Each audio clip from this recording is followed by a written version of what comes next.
Please don't stop the music.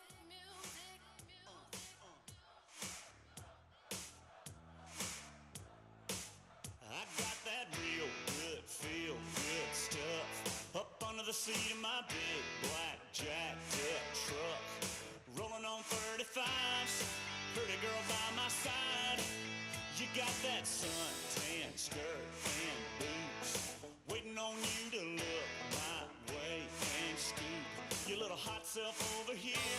Girl, hand me another beer, yeah. All them other boys wanna line you up and take you downtown, but you look like the kind that likes to take it way out. Out where the cornrows roll my boat, floating down the Flint River. Catch us up a little catfish dinner. Gonna sound like a winner when I lay you down and love you right. Yeah, that's my kind of night.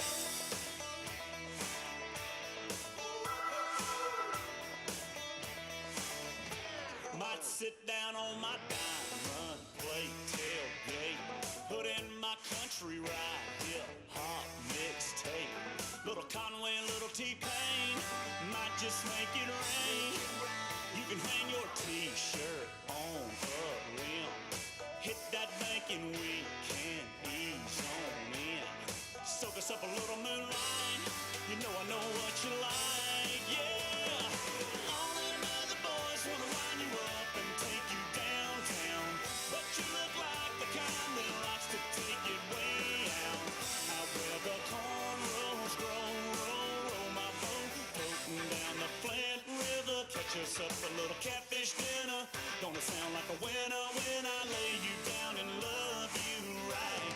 Yeah, that's my kind of night. Yeah, that's my kind of night. My kind of, your kind is this kind of night. We dance in the dark and your lips land on mine. Oh, gonna get our love on. Oh, time to get our buzz on. All them other boys wanna wind you up and take you downtown, but you look like the kind that likes to take it way out. Out where the cornrows roll my boat, floating down the Flint River. Catch us up a little catfish dinner. Gonna sound like a winner when I lay you down and love you right. Yeah, that's my kind of night. Yeah, that's my kind of night. That's my kind of night. Yeah, that's my kind of night. We'll always stand up and salute. We'll always recognize when we see old glory flying. There's a lot of men dead, so we can sleep in peace at night when we lay down our head. My daddy served in the army, where he lost his right eye, but he flew a flag out in our yard till the day that he died. He wanted my mother, my brother, my sister and me to grow up and live happy in the land of the free. Now this nation that I love is falling under attack. A mighty sucker punch came flying in from somewhere in the back. Soon as we could see clearly through our big black eye, man, we lit up your world like the 4th of July.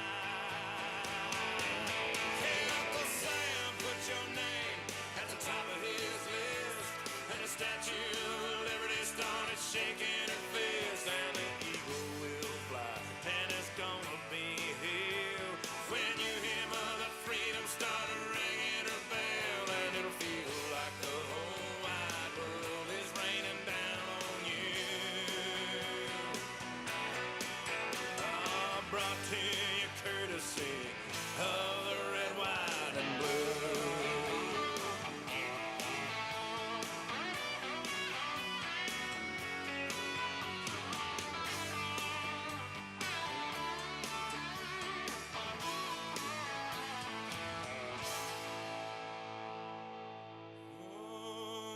Justice will be served and the battle will rage.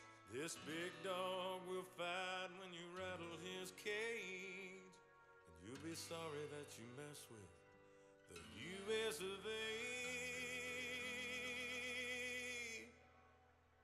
'Cause we'll put a boot in your ass, it's the American way. Hey, Uncle Sam, put your name at the top of his list, and the Statue of Liberty started shaking her fist, and the eagle will fly, and it's gonna be hell when you hear Mother Freedom start ringing her bell, and it'll feel like the whole wide world is raining down on you. Brought to you courtesy of the red, white, and blue.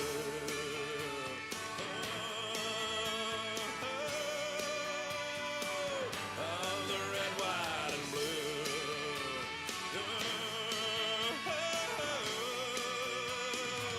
Of my red, white, and blue.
kill any pain.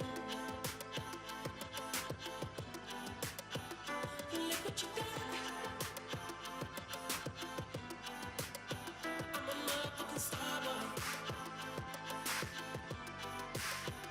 Look what you done. I'm a motherfucking star boy. Every day a nigga try to test me, yeah. Every day a nigga try to end me, yeah. Pull off in the roadster SV, yeah. Pockets overweight getting hefty, yeah. Coming for the king, that's a far cry. I come alive in the part time, the competition, I don't really listen. I'm in the blue moon, sun bumping new edition. House so empty, need a centerpiece. 20 racks of table come from ebony. Cut that ever into skinny pieces. Then she clean up with her face, man, I love my baby. You talking money, need a hearing aid. You talking about me, I don't see a shade. Switch on my side, I take any lane. Switch on my core if I kill any pain. Look what you done.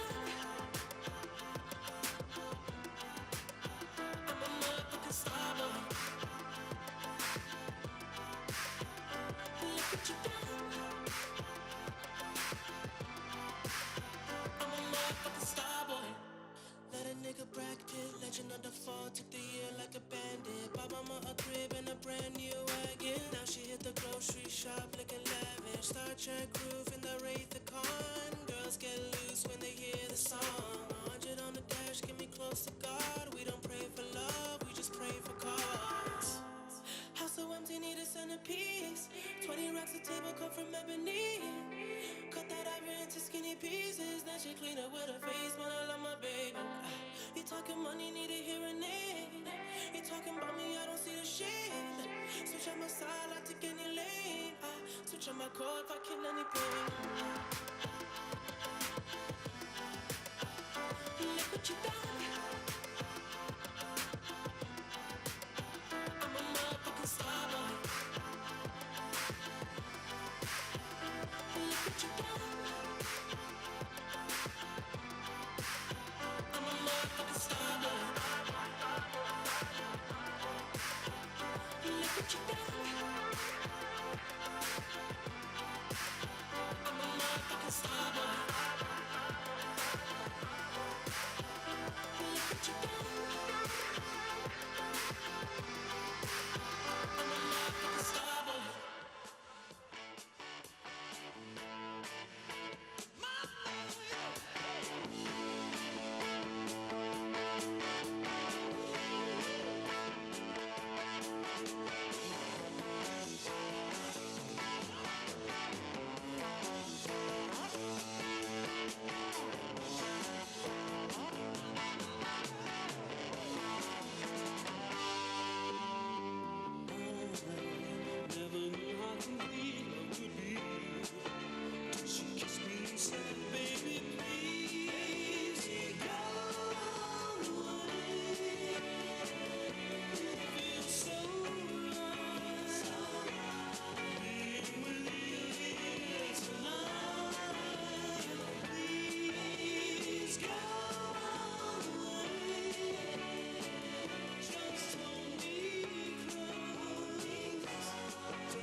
to let me know.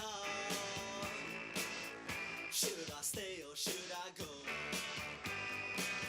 It's always tease, tease, tease. You're happy when I'm on my knees. One day is fine and next is black. So if you want me off your back, well come on and let me know. Should I stay or should I go? Should I stay or should I go now?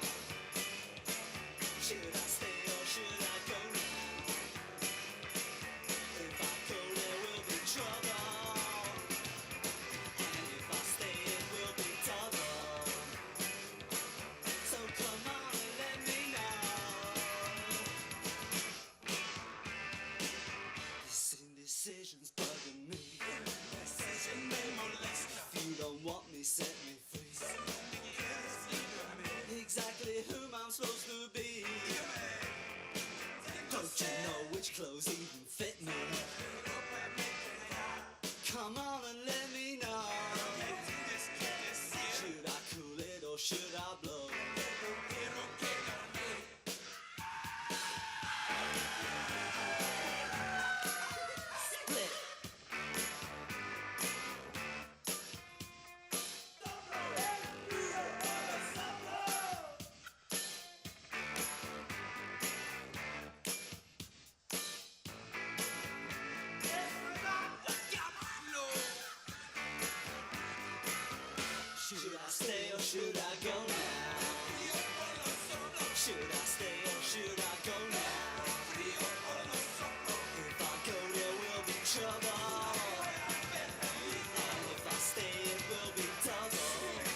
my life from negative to positive. I just want y'all to know that.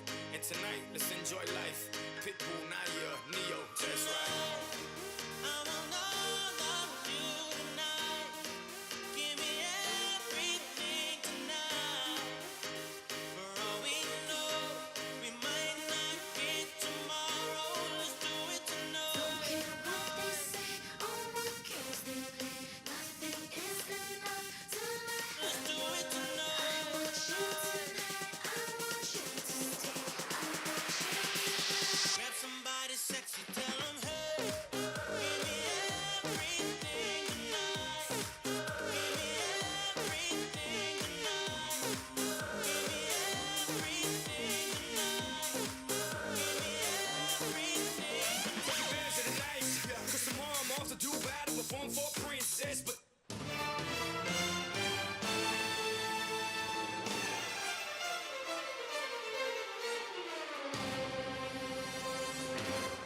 This is a man's world.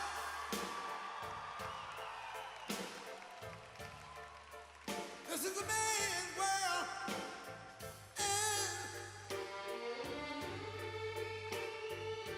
But it wouldn't be nothing, nothing, nothing without a woman or a girl.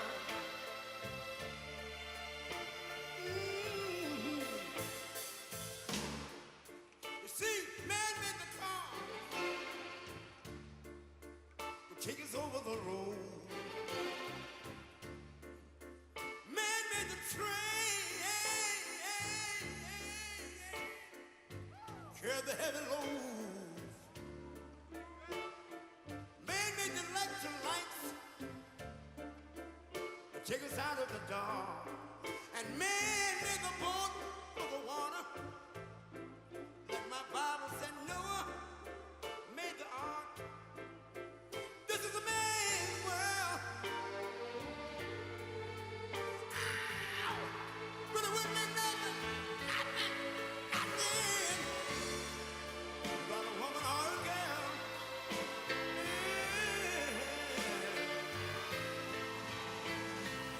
l'uomo rincorre il potere, ma lui non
bullshit pay so I can sit out here and waste my life away. Drag back home and drown my troubles away. It's a damn shame what the world's gotten to for people like me, people like you. Wish I could just wake up and it not be true, but it is. Oh, it is living in the new world with an whole soul.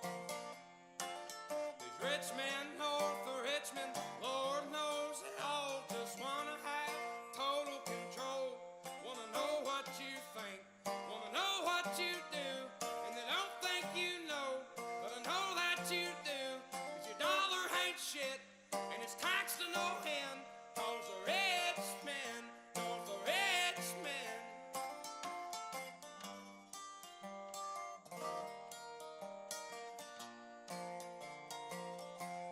I wish politicians would look out for miners, and not just miners on an island somewhere. Lord, we got folks in the street, ain't got nothing to eat, and the obese milking welfare. Well, God, if you're 5'3" and you're 300 pounds, taxes ought not to pay for your bags of fudge rounds. Young men are putting themselves 6 feet in the ground, 'cause all this damn country does is keep on kicking them down.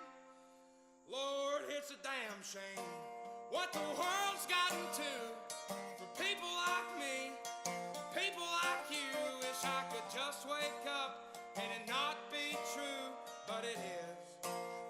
Oh, it is living in the new world with an whole soul.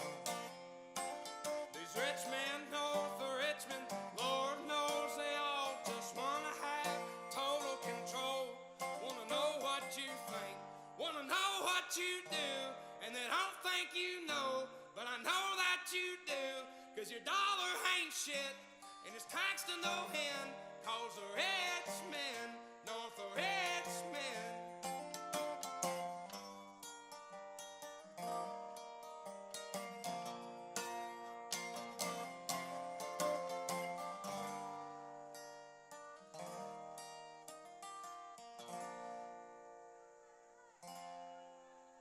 I've been selling my soul, working all day, overtime hours for bullshit pay. Please, please, please,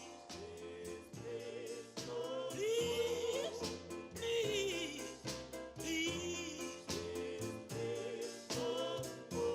Party, please, yeah, yeah, oh yeah, I love you so.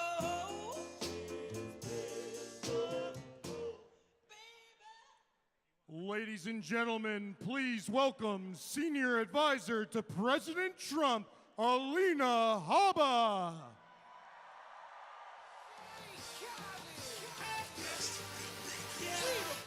All I do is win, win, win, no matter what.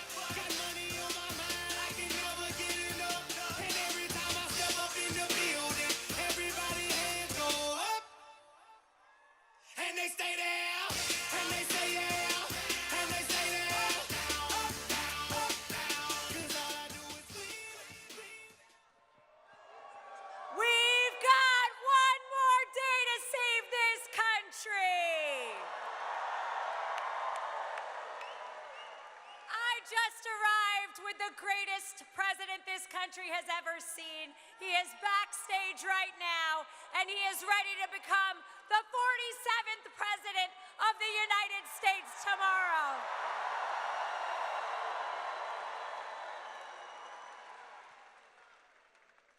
Raleigh, Chaldeans for Trump, you're right.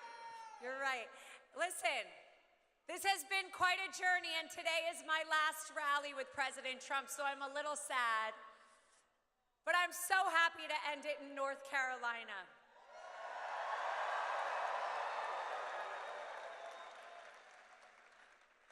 I know North Carolina is going to make the difference. I can feel it. But we have to get every one of our friends, our mothers, our brothers, our cousins, take your grandma, take her for a visit, and take her to the polls. We have to vote. You know, as I stand here, I realize it's been 3.5 years since I started this with President Trump, before he even announced that he was going to run. And after experiencing the last 3.5 years as a mom, as a woman, and as a business owner, I can tell you with certainty, we are not better off than we were when he left office. But I can also tell you something else. Kamala broke it, but Donald Trump will fix it.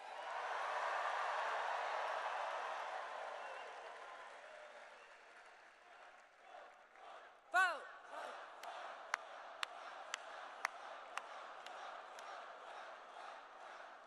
So I've done a few of these, and in my final speech, I just want to talk to you about the man that I do know. The man that's taken my children golfing, the man that is kind to every single person he meets. Thank you. And I can tell you that when I was tired in New York while they tried to stop us, he was never tired for 1 minute. He was never upset for 1 minute, and the only thing that gets him angry is when people mess with his country.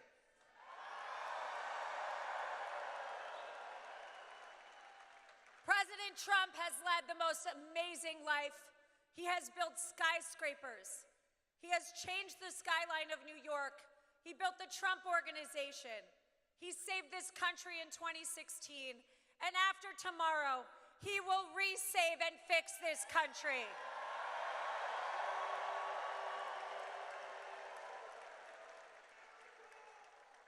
Because there is nobody I know that loves America more than Donald Trump. That man has sacrificed everything, and they have tried to take him down in every way possible. Through lawfare, through raids, through telling him his fans and his people and his American patriots are garbage. See, even my mic didn't like that. They tried to say that he surrounds himself with stupid women who aren't strong.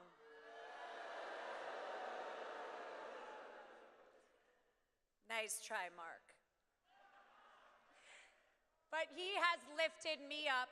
So today I want to say thank you to all of you Americans, to everyone in North Carolina, for rooting for us for the last 3.5 years, for rooting for me, and for rooting for America. Because tomorrow, we will fix this country. We will elect Donald Trump as the 47th President of the United States. God bless you, North Carolina. God bless the United States and President Trump. Get out and vote. Thank you.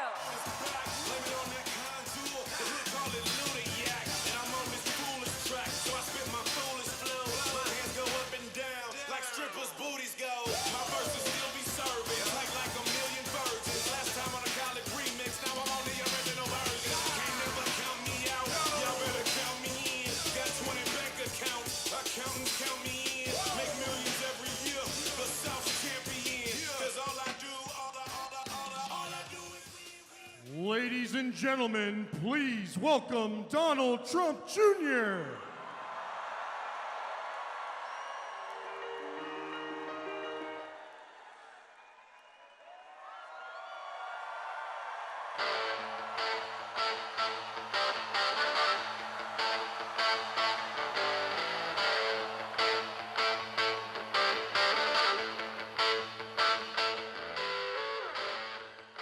Hello, North Carolina. How's it going?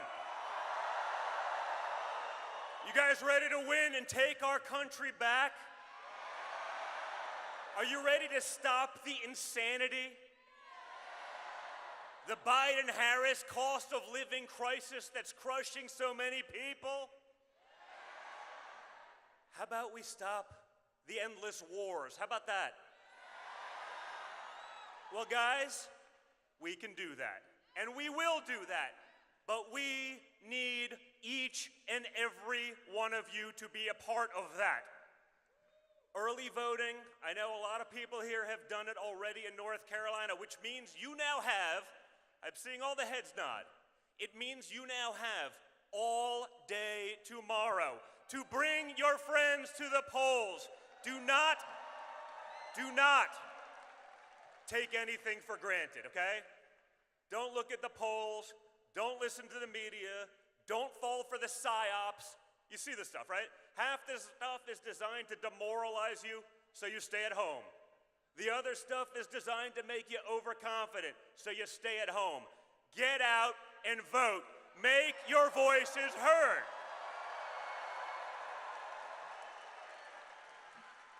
It's simple, guys. If you show up, if you bring your friends, we win. And more importantly, we can end it tomorrow, because if we win decisively, we stop them from playing the games where they drag it out for, oh yeah. You know what they're gonna try to do. We've seen this playbook before, but this time we're prepared. So if we win decisively tomorrow, you don't give them a week to find that magical truck filled with ballots, right? No one knows where they came from, but take back your country, America.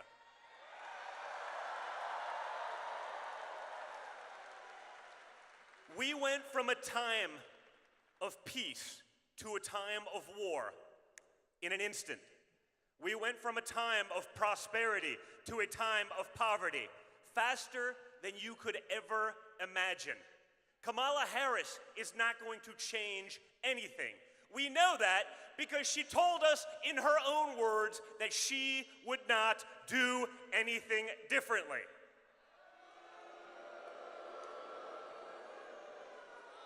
Four more years of Harris-Biden failure will get us to a point that we cannot recover. This is what they want. They want to be globalists. They want to replace Americans with the illegals who will be dependent on government and your taxpayer dollars.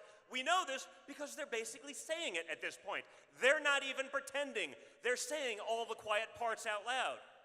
And so are the clowns that are representing them.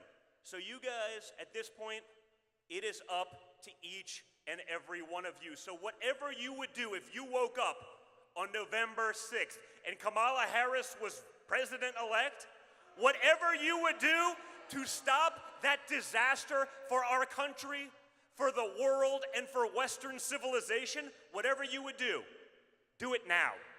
Do it till the polls close tomorrow night, and then start calling your friends on the West Coast to make sure they're doing it too. Get in line, bring your friends, stay in line. If you see nonsense, video it. Show it to everyone.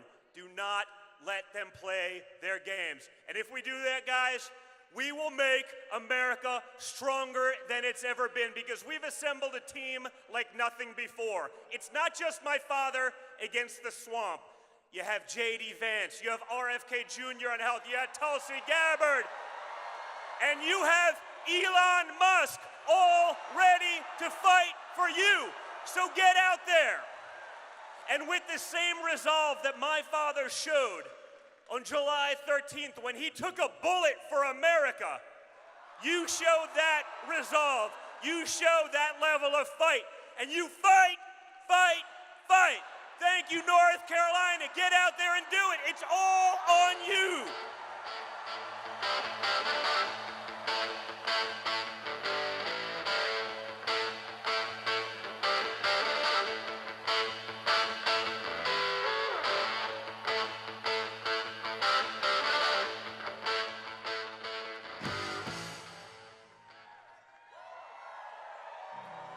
What will we do with this moment? How will we be remembered? Look at the opportunities before us. This election really isn't about the left versus the right. It's about we the people choosing our government and the choice between freedom versus tyranny. Nobody has a chronic disease burden like we have. Why are we allowing this to happen to our children? ultimately the only thing that will save our country is if we choose to love our kids more than we hate each other. What is going on here is deeper than politics. It is deeply spiritual. We are being called to rise above the hatred and the fear and the evil. We need to remember above and beyond that we must love our neighbors, that we must treat other people as we hope to be treated. You want to be a rebel? You want to be a hippie? You want to stick it to the man? Show up on your college campus and try calling yourself a conservative. America is going to reach heights that it has never seen before. The future is going to be amazing!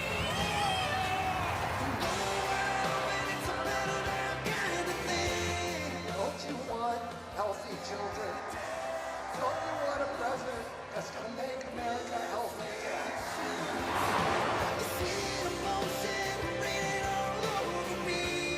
I come to you today as a former Democrat. I will be a first-time Trump voter tonight.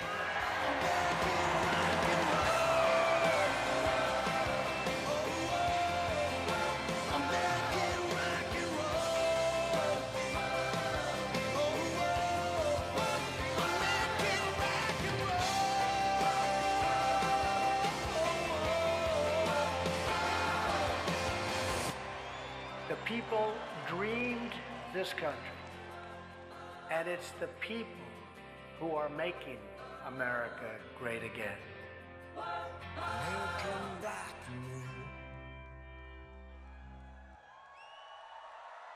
Ladies and gentlemen, please welcome the next president of the United States, President Donald J. Trump.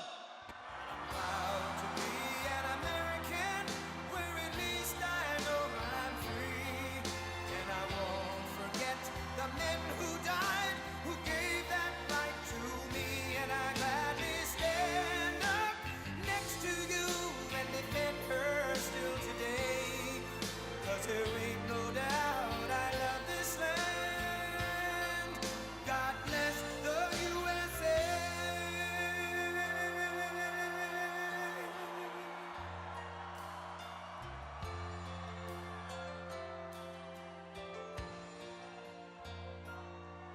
From the lakes of Minnesota to the hills of Tennessee, across the plains of Texas, from sea to shining sea, from Detroit down to Houston and New York to LA, where there's pride in every American heart, and it's time we stand and say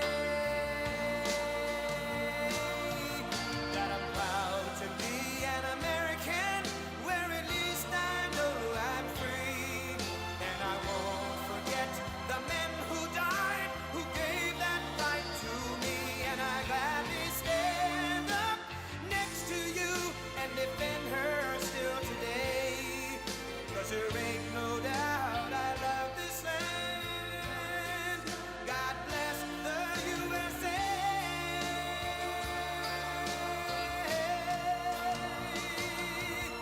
And I'm proud to be an American, where at least I know I'm free. And I won't forget the men who died, who gave that right to me.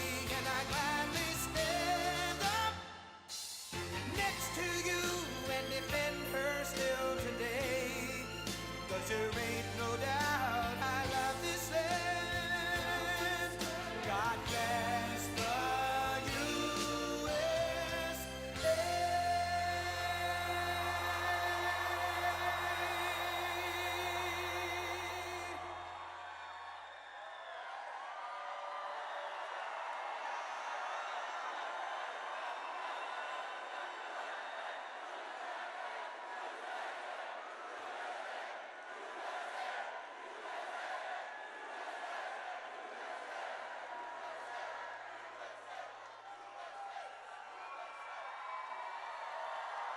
Thank you very much, everybody.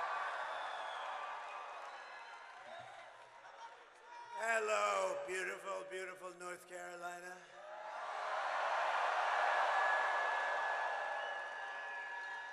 This is really the end of a journey, but a new one will be starting, and that's the one we've wanted to partake in, which is basically to make America great again. And now we'll have a chance to do it after today. Hopefully, everything will work out well. We're way leading. All we have to do is close it out. We have to close it out. If we get our vote, there's nothing they can do. This is one of those deals. If we get our vote, we're leading every swing state, which is unheard of for the Republican Party. They're always up at the end. They always were good finishes or bad finishes, depending. Sometimes they'd get there, but you'd always go in by losing hundreds of thousands of votes, and you'd watch it like a racehorse, and sometimes they'd get there, and sometimes they wouldn't. But with North Carolina, I always got there because we won every race, every primary.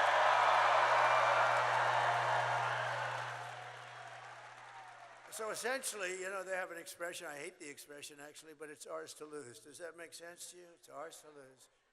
If we get everybody out and vote, there's not a thing they can do. And if we don't, they have to get every person that ever signed anything in that horrendously dangerous party that's going to destroy our country. And it already is destroying our country. We just can't let that happen. We cannot let that happen. So here's my only purpose in even being here today. Get out and vote. You know that. I'm thrilled to be back in this beautiful state with thousands of proud, hardworking American patriots. That's what you are. You're patriots. You built this country. You built this country. But I'd like to begin by asking a very simple question. Are you better off now than you were 4 years ago?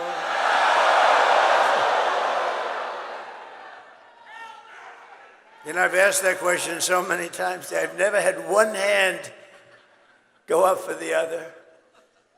With your vote tomorrow, I will end inflation. I will stop the invasion of criminals coming into our country.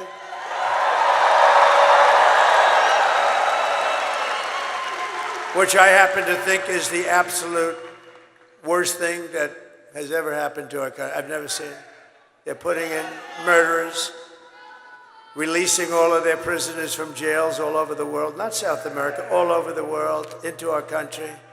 I think it's the worst thing. In the polling, when I see the polling, I see that inflation and the economy are number one, which is sort of standard. But I really would like to put that, because we're going to close up that border so fast. We're going to get those people out here. And she's not going to do it. She couldn't do it if she wanted to. She wouldn't know what to do. They have open borders. And you know what? If things went bad today, and tomorrow, you would have open borders the first day of that. And they have 21 million people that they let into our country. Many of these people are murderers. Think of it. 13,099 are murderers. The big drug lords. The prison population from countries all over the world. And if I ran a country, I'd say, get my prisons. Open borders. They just walk in. No vetting. Think of it. No vetting. We have no idea who they are. You're not allowed to ask. You're not allowed to ask. They just walk right into our country. And they killed people. You have murders. So you have 13,099 murders. Many of them have killed far more than one person. Bad things are going to happen. And you have terrorists at levels that we've never seen before. We had terrorists down the lowest we've ever. I had in 2019, and this isn't done by me, this is done by Border Patrol, which, by the way, endorsed me. They gave me a great endorsement. They said, he's the greatest president ever. He's the greatest president, the head guy. Boy, Paul was great. He made a beautiful speech, but he said, he's the greatest president our country has ever had. I said, does that include Lincoln, Washington, and a couple of others? But it's very nice. But they gave me the strongest endorsement. And I have to say this, in the same little speech, they said she's the worst thing to ever happen to our country. And it's very hard for them to say that. She never made one phone call in 4 years to the Border Patrol. How are we doing? I used to drive them crazy. They probably said, oh, no, it's the president again. Yes, yes, we're fighting our president. Yes. I used to drive them nuts. when I had nothing to do. I said, call the Border Patrol. And we got, just drop that chart, please. That's my all-time favorite chart.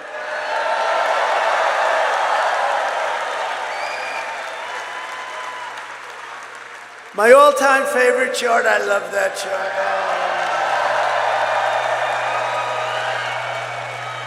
I sleep with that chart. I kiss it every night before I go. Because I wouldn't be here if it weren't for the chart. If you take a look at the arrow on the bottom, that was the day I left office. That was the lowest illegal immigration we ever had. And I kept it pretty good. And then you take a look, and we had Mexico pay for their soldiers. They didn't want to pay for their soldiers. I said, you have to give us soldiers while we build the wall. And they paid so much money to us, and they said, we're not going to do that. They actually laughed at me when I suggested it, and I said, here's what I'm going to do. I'm going to put a tariff of 100% on all your cars and everything that comes into the United States. They said, you know what they said? Sir, we would be greatly honored to let you have our soldiers free of charge. Thousands. How many would you need, sir? I said, as many as it takes.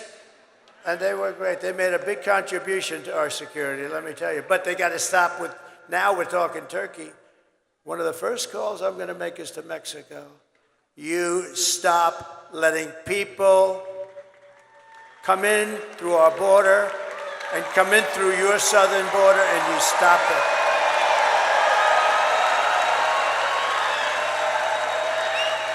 Because Mexico, and I had a great relationship with the president, but he retired now. He left. He was a good man. He was a socialist. You can't have everything, but he was a good man.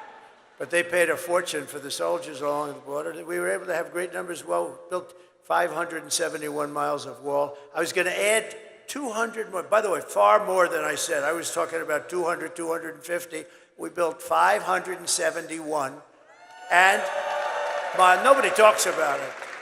And you know what I did? Because we had a Congress that was not behaving, I said, I don't care. This is an invasion of our country. I'm taking it out of the military. And I took it out of the military because I gave them $725 billion. I say, congratulations, fellas, I'm taking out 10. What is it for, sir? It's called a wall because we're being invaded by Mexico.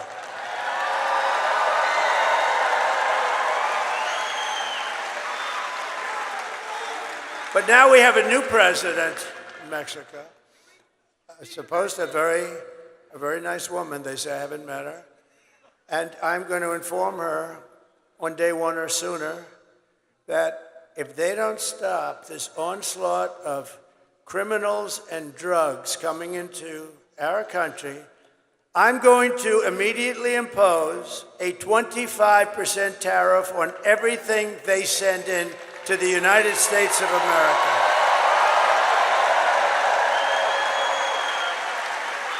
And the reason I delayed that, you're the first ones I've told it to. Congratulations, North Carolina.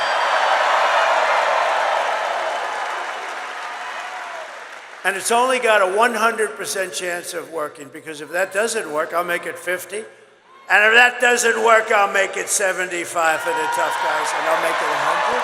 Then I'll make it 100.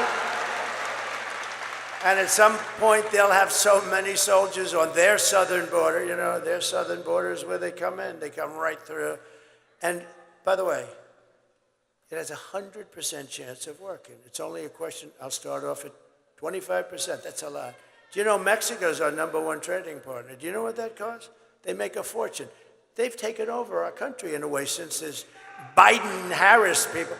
They became our #1 trading partner, and they're ripping us off left and right. It's ridiculous. They're not going to rip us off. They wanted $3 billion to meet with Biden. They wouldn't have said that with me. I would have said, oh, really? You want $3 billion to meet? I'd do the opposite. If you don't give us $3 billion, I'll impose the biggest frickin' tax.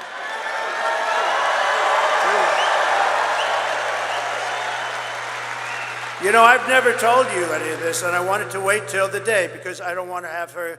She's a low IQ individual. I don't want to have her say, you know, I had an idea last night while I was sleeping, turning, tossing, sweating. Because I sleep, I turn and I toss and I sweat and I sleep like no. I don't even sleep, you know. You know, I've gone through 62 days without a day off. Every single day. Every single day. And you know what? She takes a day off every other day.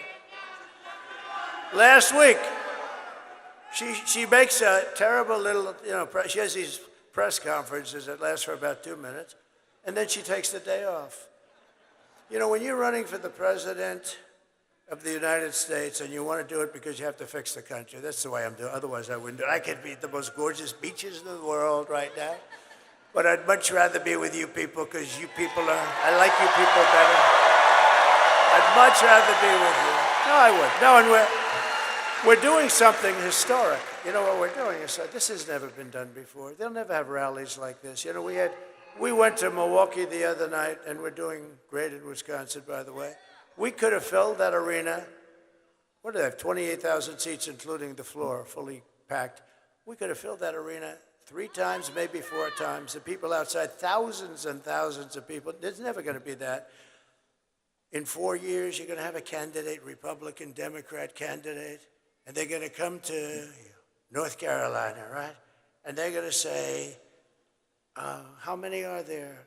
And the consultants back there that make a fortune because they think they bring these people. You know, they don't bring, nobody brings anything. We bring them. We together bring them. But you know what they're going to say? And the same people they'll be represented, very smart people, they're very good people. You have to, you know, can't give them too much leash. We can't give them too much. But they're going to have 250 people come. And that's standard. See the ladies of North Carolina, they've come. Those beautiful, beautiful ladies. They're looking better and better all the time.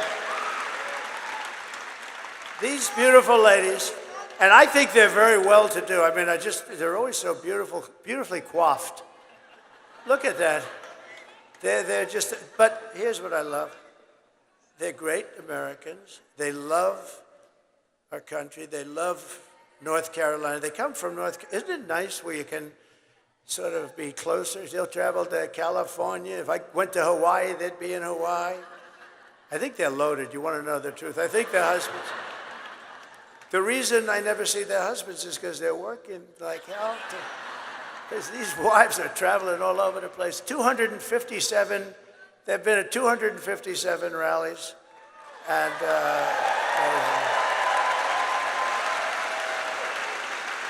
their husbands are going to be so happy when this ends.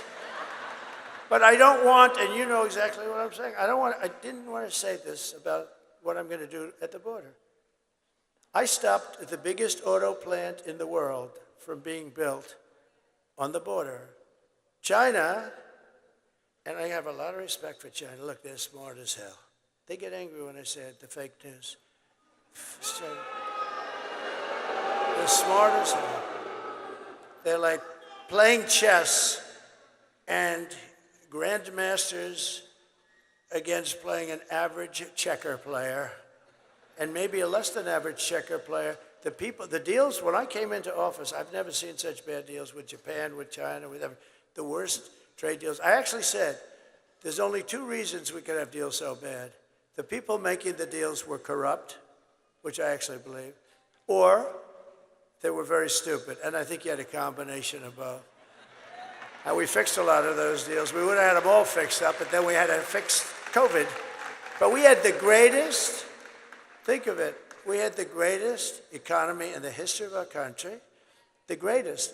We had the greatest border. That's done by Border Patrol. That's not a Trump special. That's done by Border Patrol. That lovely, gorgeous, I look at it, I get tears in my eyes. And you know, the day of that horrible situation in Butler, it was just about there. It's weird that you have it almost, because it's usually all over the place. You have no idea where it's coming up. When I say lift up the sign, I usually have to look all over there. I have one over there. But that graph is so meaningful because of, but even if the numbers were bad, I would still kiss it just equally. But those are the best numbers in the history of the border. And then look, it was like an Elon Musk rocket ship went up. They announced they were going to open the borders. I thought they were kidding. I built 200 miles of of rail. And this is what Border Patrol wanted. I wanted to have concrete plank like in a parking lot, straight up and down the air, but you wouldn't get vision. And concrete is not as strong in terms of steel.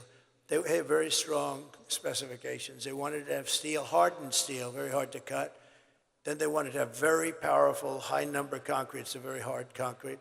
And then they wanted to have rebar at the highest level of steel strength in the middle, because it's very hard to cut. It's like, it can be done if you're really good, but it's very hard. And then they wanted to have a anti-climb panel on top. I hate it. I hate the anti-climb. I said, I don't like it. It's so beautiful without that damn panel. I said, don't make me do that, sir. It's an anti-climb panel, and it's called that for a reason. And we actually had testers. We had two guys that climbed Mount Everest. I said they should qualify. But you know who the best were? We had drug runners. These guys are unbelievable. They went up that thing like it was nothing. Like I never, with 75 pounds of drugs on their back, drug runners. They were beating the Mount Everest. Well, it's a different profession after all. But they were right. That anti-climb panel stops them cold. They couldn't get over the anti-climb, so I said, let's do it. Let's do it. But we built 200 miles of additional, and all they had to do was put it up. The hard work was done. They were built, it was delivered, and the hard work was done. Highest specification, cost more money than what I would have done, but what I would have done, they have acids that actually melt concrete. They have certain acids that you put down. Those planks would have come down very easy. These guys are ingenious. You know, if they would spend their brains on good, everything in the world would be nice. No, they're genius. The way they smuggle drugs into our country. You got to see the cars. They build cavities in engines. So you're inspecting a car. They have them in hubcaps that even if you take the hubcap, you can't find them. It's like a double hubcap. It's the craziest thing.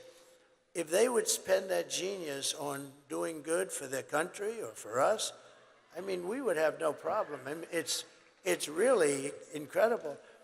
And, you know, the people that do the trafficking, what they do with the women is they put them in trunks of cars. It's mostly women, by the way. Mostly women. A lot of people say traveling and trafficking. But the trafficking is women. And the reason is it's become as big as the drugs. And the reason is because of the internet. The internet made it a modern business and a big business. And I'll tell you, some of these guys are among the richest people in the world. And they run a real operation. And they essentially take care of Kamala because they even have an app where they can call. So they learn where they can drop people that they're putting into the country, where they can come through with drugs. They have an app. Can you believe you call an app? You're now a drug trafficker or a human trafficker, and you say, ding, ding, ding, hello? Where do I drop these people? Go about 7 miles up and then go a mile left and just drop them at the opening in the gate. Okay, can you believe this? This is Kamala.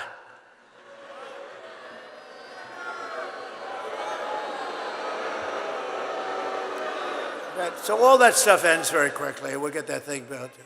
But they could have put up 200 miles. Oh, you know what they did with that expensive stuff? And it's expensive. They had it laying in the sand, laying in the mud. It was all there to be put up. All they had to do is flip it up. It goes like, they put it up real fast. 3 weeks. The whole thing, we would have had 750 miles of wall. Think of it. And boy, walls work. Walls work and wheels work. You know, they never get obsolete, right? The computers, in about 2 minutes, they're obsolete. And, but we have the best computer guy there is, right? We have Elon, and he loves it. And you know where Elon is right now? Elon is right now. He's in Pennsylvania campaigning because he thinks it's the single most important thing he's ever worked on. Elon Musk, and we want to thank him. He's an amazing guy. When I saw that rocket came down, when I saw that sucker come down, 22 stories, by the way. You know, people think it's like 5 feet high. It's 22 stories. That sucker's coming down, and it's those engines were blowing. He says it's all computers, you know. It's true. I said, oh, man, it's going to crash. No, dude, it's going right into the gantry, right? It's going to crash. And then the fire starts blowing the bottom left. The whole bottom left is blowing, and it just pushed it up. And then it came down, and those two big arms, you saw the arms? They grabbed that thing like you grab your beautiful baby. See, I've gotten much better. Years ago, I would have said something else, but I've learned. You have to learn. I would have been a little bit more risque. Like you grab your child, and put it in place, and I called Elon, I said, was that you? Yes.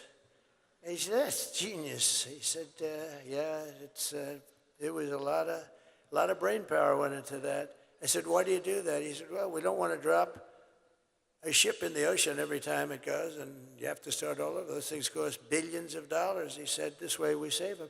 I said, can Russia do that? No. Will they be able to? No, not for a long time. What about China? No. You know, we opened up Space Command. We did the whole thing. If we didn't do that, we'd be way, way behind. Space Force. You know, Space Force. One of the many things, we did so many things with the tax cuts, the regulation cuts, the right to try for those people that are terminally ill. You get the right to try our medicines here instead of going to Asia and Europe. Or if you have no money going home, which is about 99% have no money and they go home. But the few people that have the kind of money you need for that, they'd go to Europe, they'd go to Asia. And we have the best labs in the world, and nobody ever talks about it. They tried to get it for 50 years. I got it done, passed through Congress. You think anything's easy to get passed through those guys? It's not easy. But we did so many things, and we've saved thousands and thousands of lives. It's worked out unbelievably. And, you know, nobody wanted it. The scientists didn't want it because they're terminally ill. They don't want to start from a terminally ill person. Looks bad on the records. They didn't want record sheets. The insurance companies hated it. It was very, very, I got everybody into a room. Our country hated it because our country will get sued. When somebody's terminally ill, they die and they sue the country. I said, you can't do that. I got everybody in the room, and I signed an agreement.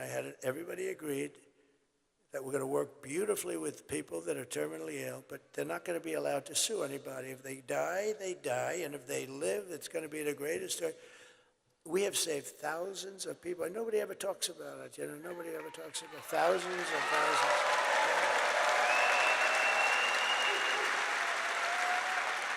I mean, we have a person in this room who was saved by right to try. We're a space-age drug. They're doing things, but it takes a long time to get them approved, or they cut it in half. I cut that time in half. But the FDA takes 12 years sometimes to get something. And by the time it's approved, a lot of people are gone. So when they're terminally ill, we get them that drug right away. And they sign an agreement that I or my family will not ever, for any reason and under any circumstance, sue the United States government, such and such a drug maker, such and such a lab, Dr. Schwartz, Dr. Jones. We will not sue anybody. We just want to get better. That's all it says. Pretty good, right? That's pretty good for only a semi-non-lawyer. But that's essentially what it says. And you know, the funny thing is the ones that were most against it were the drug companies and the labs. We have the greatest labs in the world. What we're doing, space-age things, and we got it started. It was dying on the limb before I came along. Well, NASA was dead. When I came along, all you're seeing with the space, and NASA was dead.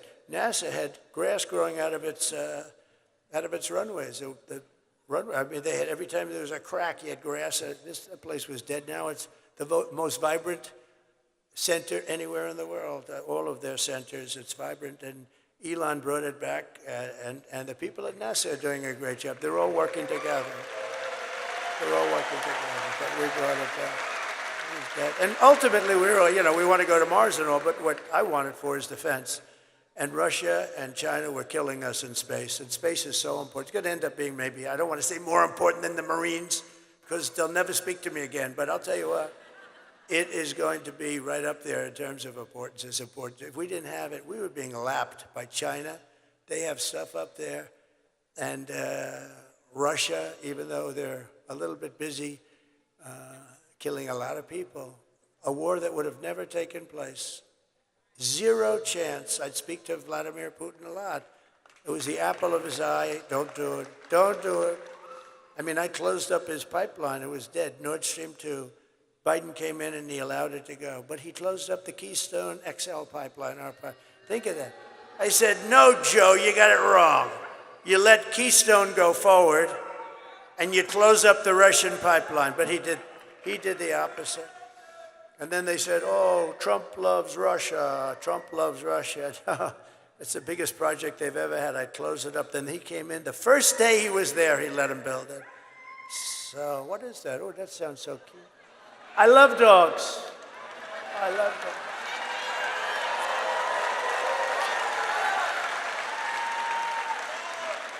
We love dogs. You know, Lara Trump, by the way, you happen to know she's married to my son, and she's the vice chairman along with Michael. They're doing an incredible job. But she would come into the office, and she loves dogs and pets, and she would get me to do things for doggies that you wouldn't believe. Dad, we have to make the cages larger. We have to provide air conditioning. Can you believe it? I didn't know too much about it, but you understand what I'm saying? In these kennels where they're obviously not treated too good. I said, so do we have to give them a steam bath? Or do I? No, she was very, very strong, and I listened to her when she talks, I listen. But Laura was so incredible. As you know, she was born in North Carolina, lived here his whole life.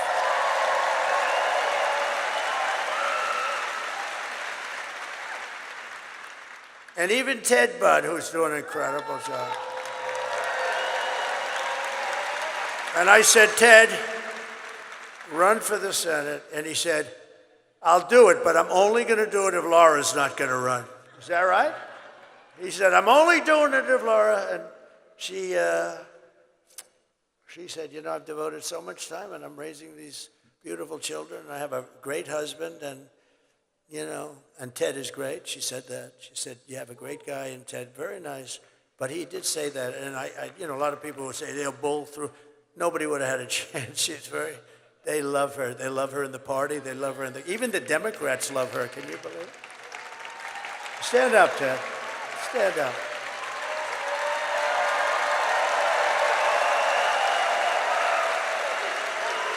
And he's doing a great job. But I thought that was really nice. And she knew he would do a great job. Tomorrow you have to stand up and tell Kamala that you've had enough. You can't take anymore. You just can't. What? They're all screaming, fire, please. I mean, what a terrible job, what they have done to our country. And you're going to say that to her. You're going to say, you've done a terrible job, you're grossly incompetent, we're not going to take it anymore. Kamala, you're fired. Get the hell out. Get the hell out of here. You're out of here. Get out of here.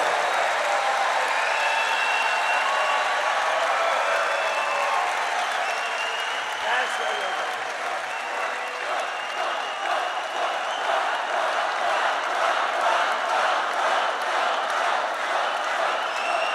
Thank you very much. So with your vote, we're going to win North Carolina, we're going to defeat Kamala, and we're going to make America great again. I hope you don't mind that entire opening, you know, I was going to get out of here fast. I'm doing 4 of these things today. They're big. And the voice is holding up just about barely. But I had to express it. You have been a very special group to me because I've won I've never lost a primary. I've never lost. In North Carolina, I've won everything. I won those elections. I've made all these friends. So I just give you a little bit of a thing. And by the way, the press will say, oh, he rambled. No, that's not rambling. You know what that is? That was genius. That's the weave. No, see, I wove, frankly, the rest of it I don't really even have to talk about. But that was the ultimate weave. And think of it. Isn't it nice that you can have a president that doesn't need to use a teleprompter?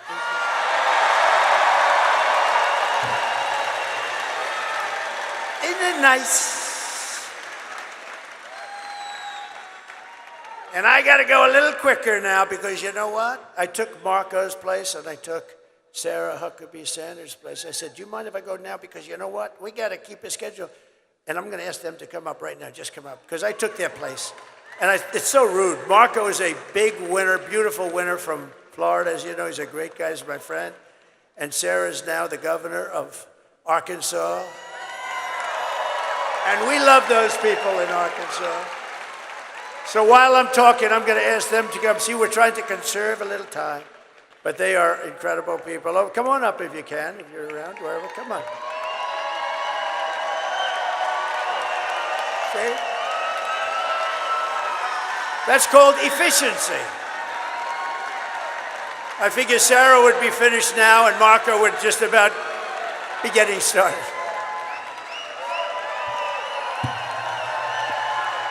Two great friends, two very talented. No, but I figured Sarah would just about now be finishing and Marco would be starting. And you know, he's a great speaker. They're both great speakers. They speak for a long time. And I'd be sitting in the back. I'd say, get them off the stage now. So they were so nice. And I'm going to just ask them to each say a little bit. And we're then going to make our next stop. Come on. Thank you, sir. Good morning. It is an honor to share the stage with America's best and favorite president. And soon to be our next president again. We know we've never had a president who fights more, who fights harder, and loves this country the way that Donald J. Trump does, and that's why we need him back in the White House.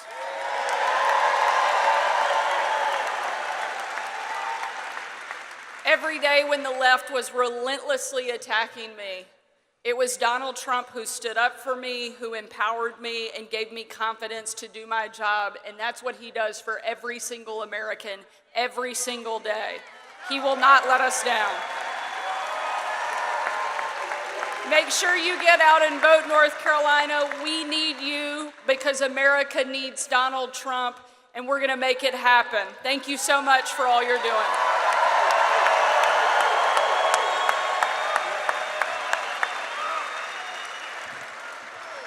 We took, thank you.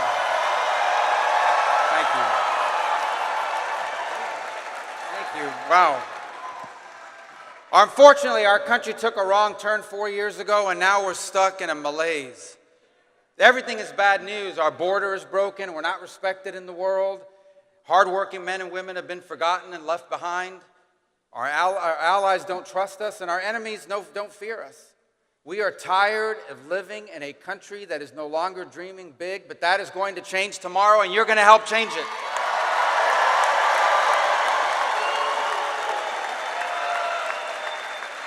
Tomorrow, North Carolina and the country are going to make our 45th president our 47th president.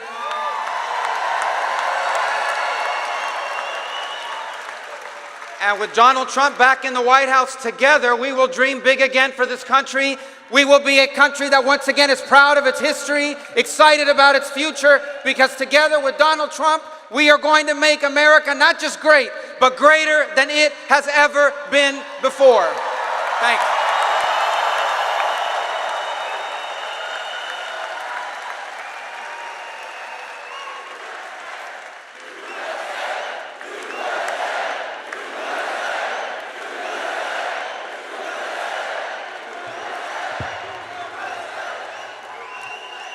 Okay, so they both did better. If they stood up here and spoke each for half an hour, what they just did was better and appreciated and brings us a little bit into schedule.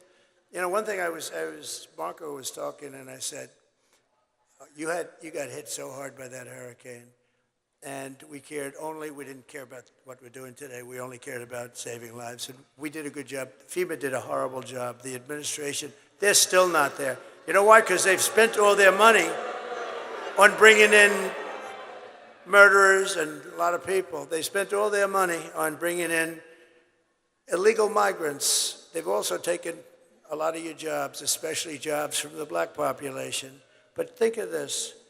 When I started having to think about North Carolina a little bit in terms of a thing called the election, I said to our people back there, who've been fantastic, Chris, Susie, everybody, I said, you know, we got a problem because North Carolina is reliable for me. I mean, I've never lost there.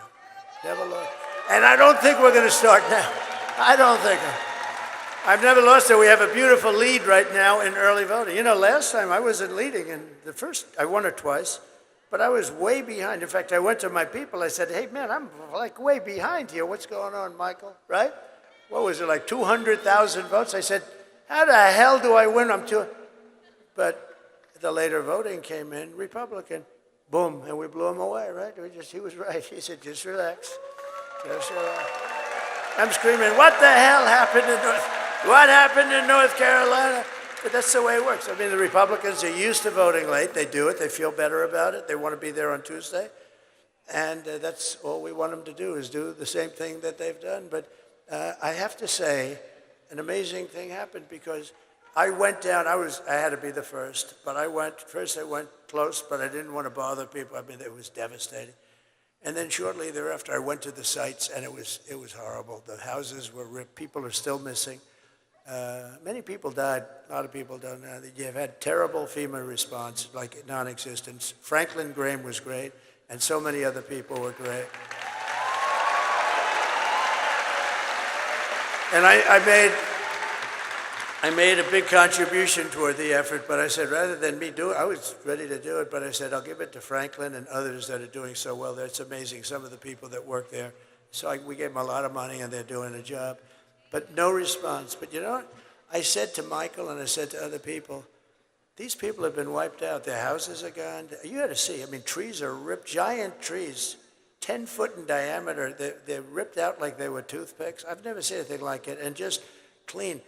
Not only the houses gone, but the concrete foundations were taken out. You'd see them laying 20 miles down the road. It was the most devastating that you can imagine. I said, we'll be lucky. And this was a very Trump area. We know what that means. It's Trumpy. They call it a Trumpy area.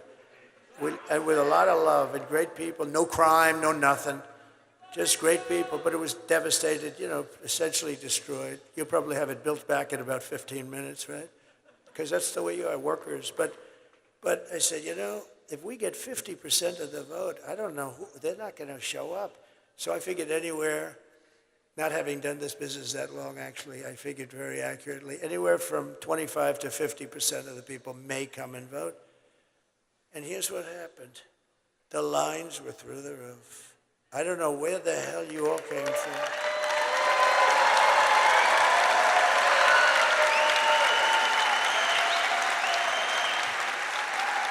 We had a man and woman standing in line, good-looking couple, but the man's shirt had mud on it, and the woman was cloaked. I mean, it was, I said, man, look at this. And they're standing in line, getting ready to vote, and it was a long line, too.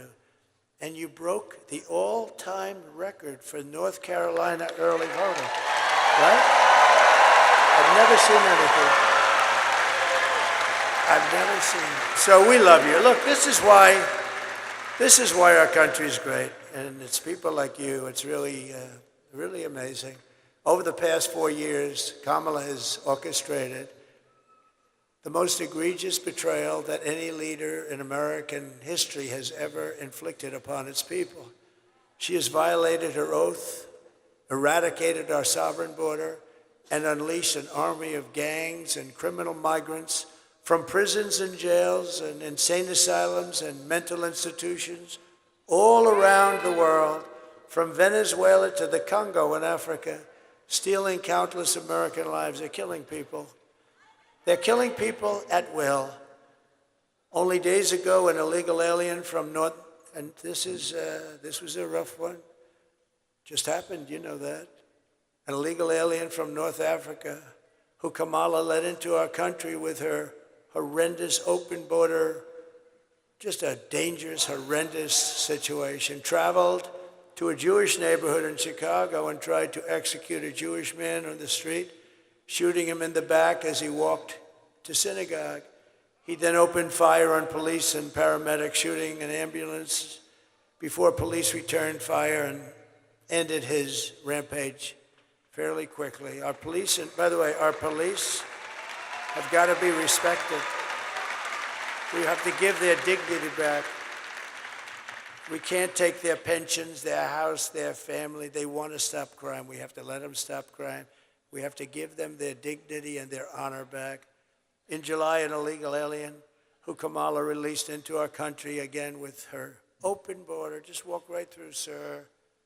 Did he do anything wrong? And they could look, you know, the guys from ICE, they're great, and Border Patrol, they could look at somebody and say, they can say where he's from, what he did, how many people did he kill, and they don't like what they're doing. They have a much easier job doing what they're doing right now, but they want to stop people, or they want to get them out, or they want to put them in jail. Some are so bad you can't actually let out. If you did, it would actually be dangerous just to bring them back to their countries. Their countries weren't accepting them back until I came. You know, with Barack Hussein Obama, I call him the Great Divider. He's the Great Divider. And he hit me. Oh, and Michelle hit me the other day. I was so nice to her. Out of respect, I was so nice. She hit me the other day. I was going to say to my people, am I allowed to hit her now? They said, take it easy, sir. Sir, take it easy. My geniuses, sometimes they said, just take it easy. Oh, what do you mean? She said bad about me. I can't hit back. Sir, you're winning. Just relax. Is that good or bad advice? I think it's neutral. You know what the response is there? It's like, nah. What do the ladies from North Carolina think about hit back or just relax? Huh? Oh, they say hit back. You say hit back. I'd actually love to hit back, but we'll hold it a little while. We'll hold it. I'd love to hit back, but oh, no, she took some shots at me the other day. I said, whoa, whoa, whoa, what have we here? I'd never heard that before. I've always treated her very nicely. But he's the Great Divider. Barack Hussein Obama, he's a great divider. But he never did. You know, he came out same way for Hillary. How did that work out? Oh. And here's news, it's breaking today. Sleepy Joe Biden has announced officially that he likes Trump more than he likes Kamala.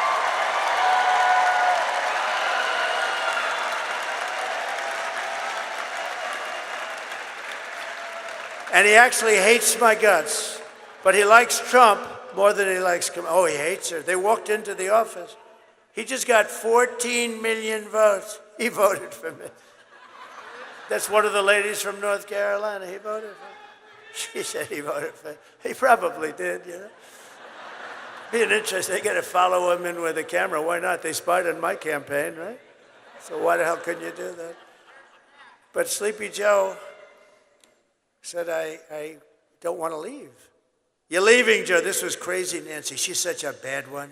She's already plotting a move to try and impeach him. She's a bad, sick woman. She's crazy as a bedbug.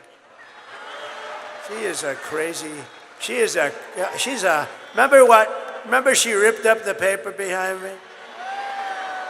You know, she could have gone to jail for that. You're not allowed to do that. I think Nancy Pelosi is a disgrace. They impeached me on no evidence. I did nothing wrong. Fortunately, the Republicans stood up for me 100%. But Nancy Pelosi is a disgrace. The hatred she brings, she's got real hatred. And yet she can sell a stock like Visa last week, right? And the following day, they announced a major investigation into Visa, but she got out. And the fake news back there does nothing about it. They should be ashamed of it. Okay. And by the way, just to get it straight, because there will be reports, it's already probably out over the wires, I should have done it. I'm only kidding about Joe. He didn't officially say that, but I believe, okay? It's probably already out on the wires that we have an official report from, because this is pretty big stuff up here. So when I say it's official, no, I'm only kidding. In July, an illegal alien who Kamala released into our country was arrested in Charlotte, North Carolina, for stalking a woman into a public bathroom and attempting to forcibly rape her. In Wilmington, North Carolina, 3 months ago, an illegal from Venezuela brutally stabbed a man to death just 4 days after he was arrested for domestic violence. But instead of being deported, this criminal alien was released so he can kill, and that's what he did. These terrible atrocities are happening every day in our cities and towns. They're going after young girls, they're going after old men, they're going after anybody that moves. They don't care. And different from us, the moment they kill, they don't even think about it. We don't kill. But can you imagine if something happened and it would be devastating. They don't even think. They wake up the next morning and they don't even think about the damage and the havoc and the ruin they've caused families and the pain. And these are coming back. These people are coming into our country at levels that have never been seen in any country. No third world country would allow it. They'd stand at that border with sticks and stones and they'd say, "You're not coming in here." I want you to hear directly from a mother whose world has been shattered because Kamala let savage illegal alien murderers into our country. Please. Sunday night, I asked her to not stay up super late because of her coming to work with me in the morning first to do her summer school. She said, okay. I told her good night and I love you. I went to bed, not realizing that that was going to be the last time I saw her. We're best friends. Yeah. We're going shaking again. I woke up to notice she wasn't in her bed. I'm in my heart trying not to lose my mind because I don't know where she is. I finally remembered her phone had a location on and her phone was pinging just 2 minutes down the road, right behind the skate park. I start driving to the direction the phone was being pinged at, and I see a couple cop cars with lights on. I see yellow tape, and immediately my heart drops and sinks to the bottom of my stomach. My daughter's hands and ankles were both bound. She was strangled to death, left with no pants. And I know in my heart, she fought incredibly hard. She was not going down without a fight. We begin with 2 men we're learning are charged with capital murder tonight, accused of killing a 12-year-old girl. Police say these men strangled her before dumping her into that creek. Both men were in the country illegally. Apprehended, then released by Border Patrol less than 3 weeks before Jocelyn's death. The men accused of killing Jocelyn Nungare are affiliated with the gang known for brutal violence. Kamala Harris was in charge of immigration and our borders. If we had better border policies and not open borders and not these catch and release policies, I truly believe this all could have been prevented. Under her being vice president of this country, my daughter's life was ripped away from her. She had her entire life ahead of her. Happy birthday, dear Jocelyn. My daughter is 6 feet in the ground based off of policies that she allowed to keep. Kamala Harris did have one job, and she not only failed, not me, she failed my daughter, she failed Jocelyn. She was only 12. President Trump reached out, gave me his sincerest condolences as not a former president, but just as a father, someone who cares. I believe Donald Trump needs to be back in office. I can at least know that my next child will be safe in this country.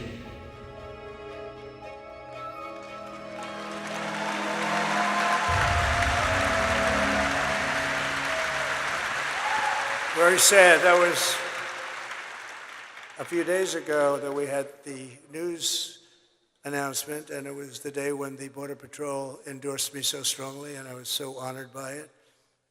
And we talked about Jocelyn. She was there and talked about Jocelyn. I mean, just so unnecessary. Would have never happened. They wouldn't have been able to get into the country. Would have never happened. So many things wouldn't have happened. Inflation wouldn't have happened. Russia, Ukraine wouldn't have happened. Israel wouldn't have happened. The October 7th Israel attack would have never happened. Those people would all be alive. Most of them are gone, I believe. I think that's part of the reason they're not wanting to negotiate so much. They said, oh, I can't believe it. They're probably, most of those hostages, sadly, it's, I think they're possibly gone. Most of them are gone. And it would have never happened. That attack would have never happened. All those people would be alive. And the Afghanistan, the greatest embarrassment in the history of our country, I believe. They took the soldiers out first. You have to take the soldiers out last. It's very simple. Milley should have been fired. All those generals. Kelly should have been. Kelly was such a disaster. They, you know, some people are good, some people are not good. Some people are stupid. But who would think that you take the soldiers out first? Mattis made big mistakes. But remember this about our military. We defeated ISIS. And I got you into no wars because we had great people. I had mostly great people.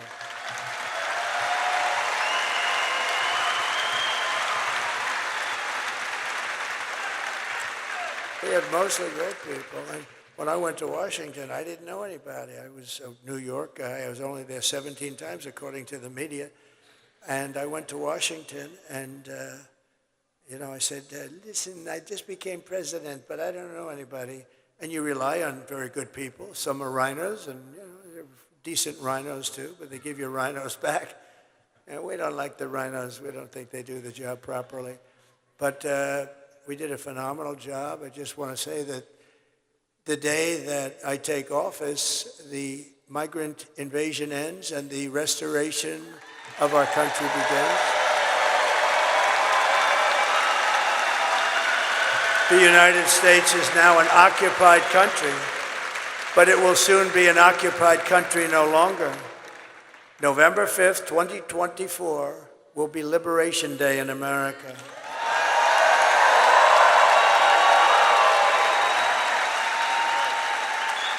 And on day one, I will launch the largest deportation of criminal program in American history.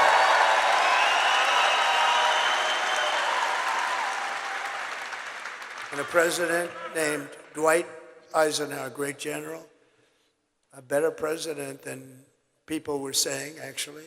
But he believed in strong borders. He hated to see people come through our border, and he has the record right now, but I suspect that record, unfortunately, it's not something I want to do. But we have no choice. We can't allow murderers and drug dealers and all these people. They're all pouring into our country, and we can't allow it. We won't have a country left. I will rescue every city and town that has been invaded and conquered. They've been conquered. Our towns have been, you take a look at Aurora, take a look at Springfield. We have a town of 50,000 people, and they drop 30,000 illegal migrants. They used a little technicality so we don't go on, but that, to me, that's illegal. In any event, there's no way a town can subsist. You have hospitals where people who go for a checkup can't get checkups anymore. The whole place is being flooded. And they come from largely a troubled country, a very troubled country, very dangerous country, but a very troubled country. And they have another little problem. They don't speak a word of English, so the mayor, who's a nice guy, is looking for interpreters. This isn't what we're all about. 30,000 people going to a 50,000 people town. Springfield, Ohio. No problems. We had a beautiful, beautiful little town, and now it's horrible. And this is happening all over. Those are examples. Aurora, in Colorado, you have a radical left lunatic governor that has no idea what the hell he's doing. And Colorado should vote for me because of what they put me through. They tried to take me off the ballot when I was leading both the Republican and Democrat parties.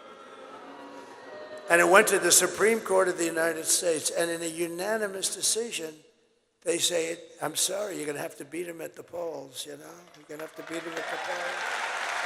And hopefully they're not going to be able to do that. And the people of Colorado, you know who is more angry about that than the Republicans? The Democrats, the regular Democrats. And I think we have a chance of, I hope that Colorado's watching now, and I think we have a chance of winning Colorado because of what they did. That was, you talk about democracy. That was a threat to democracy. See, that was a real threat to democracy. And we will put the vicious and bloodthirsty criminals in a jail. We'll kick them out of the country. We'll take care of it. But to expedite removals of Tren de Aragua and other savage gangs like MS-13. We have a lot of gangs. They're bad ones. They're tough people. Thank goodness we have ICE and Border Patrol, and we have great law enforcement. We have great law enforcement.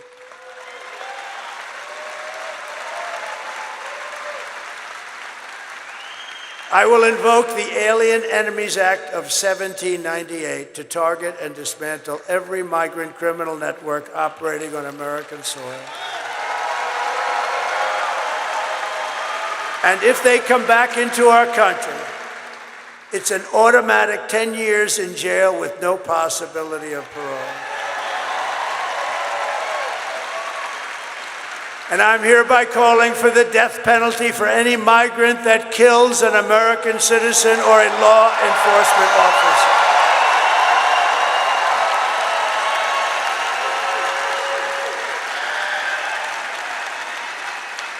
And I will immediately ban all sanctuary cities. They're sanctuary for criminals in the United States of America.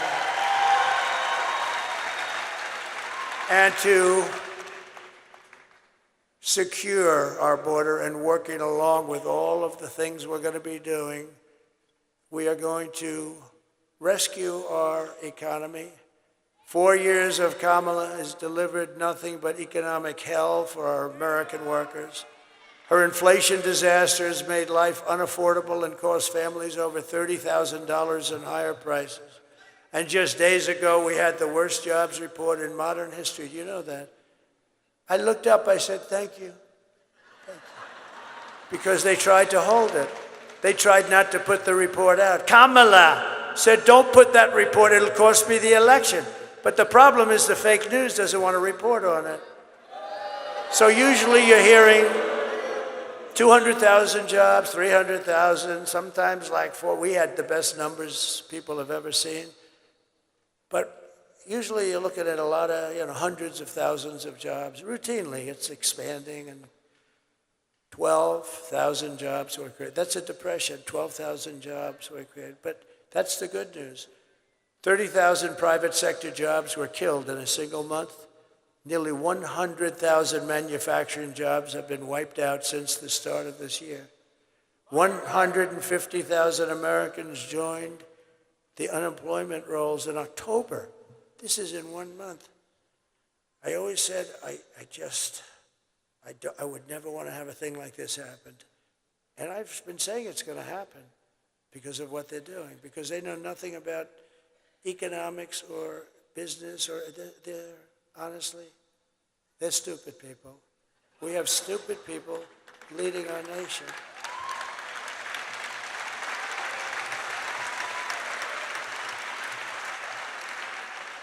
And nearly 250,000 people dropped out of the labor force. They dropped out because they couldn't get a job. And can you imagine that? Can you imagine? These are the numbers, and they don't want to talk about it, but that's okay. These numbers are disqualifying. These numbers make them, because the famous quote, it's all about the economy, stupid. We have the worst economy that we've ever had since the 1929 Depression. These are depression numbers, and it's going to get worse. But see, they'll blame it on me. She just said, they'll blame it on me. But you see, that's what I didn't want. I didn't want to be sworn in and then have these numbers come then. I said, I hope it comes before I go into office. Otherwise, I'll get blamed. I didn't want to be a certain president. Thank you. I didn't want to be a certain president that had to preside over. He got into office, and it all crashed down. People jumping off buildings. It all came. This is This is the beginning. Just remember this. This was an important date. Last week, the end of last week, remember? That was a very important time. Just think, a few months ago, they fraudulently claimed 818,000 jobs were created. 818,000, and it was a fraud. When in fact,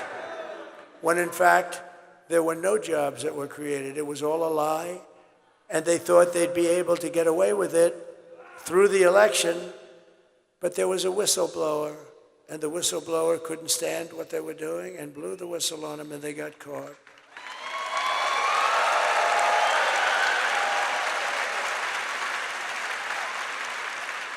And now again, they've just revised past job reports because they had another whistleblower, so they had to do it. They wanted to wait till after the election again. And they found another 112,000 fake jobs. In other words, jobs that they're reporting exist and they don't exist. It's a fraud. That's 1 million fake jobs. Now, when you look at the numbers and you see those jobs, it didn't make it look great, not like our years. But you know what it made it look like? Pretty normal, pretty good. There was no story. Meanwhile, think of this. Meanwhile, 100% of net jobs created in the last year have gone to migrants. Can you imagine? Not to our population, migrants. But these are depression-type numbers, and that's where we're heading if she's elected. Under my leadership, we're quickly going to turn this economic nightmare into an economic miracle. You'll see. And we're going to make America wealthy again. And we will make America, very importantly, affordable again, because people cannot afford the prices. The prices are too high. We're just one day away from the best jobs and biggest paychecks and the brightest economic future that the world has ever seen. But you must go and vote, and Kamala talks about fixing the economy, but why doesn't she do it? She always goes, oh, yes, we're going to do this. We're going to give you tax hikes. You know what? She wants to raise people's taxes. That's how the Depression started, by the way. Herbert Hoover, he raised the interest rates and the taxes at the same time, and it just went boom. That's what she wants to do. She wants to increase your taxes. Interest rates are too high. They are too high. Kamala's plan will impose the largest tax hike in American history and raise taxes on the typical American family by $3,000. My plan will massively cut taxes for workers and small businesses. And we will have no tax on tips, no tax on overtime, and no tax on Social Security benefits.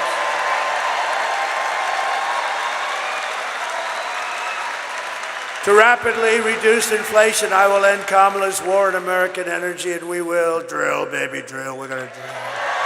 Right? Yeah. And I will cut your energy prices. You have very high energy prices, I have to say. You have high energy prices, and you don't have FEMA. Those people, they better get that FEMA here fast. But we're going to, on January 20th, you'll see a whole different, just tell everybody to sit back, relax. January 20th, you'll see people come in and help you out like we did in the past. We had great FEMA. We had a lot of hurricanes. We helped Puerto Rico more than anybody. I mean, we helped them so much. They love me and I love them. Puerto Rico, see, she loves me. She loves me and I love her too, actually. No, we had great FEMA. We helped Puerto Rico and other places, but at levels nobody ever saw before. We got in there. We sent hospital ships. We sent everything. They got hit hard. Puerto Rico got really hit hard, a lot. They still do. And I'll cut your energy prices in one half. We have more liquid gold than any country. Russia, Saudi Arabia, right there. It's under your feet. We're going to cut your energy prices by 50%. And when that happens, everything else is going to come down. That's what brought it up.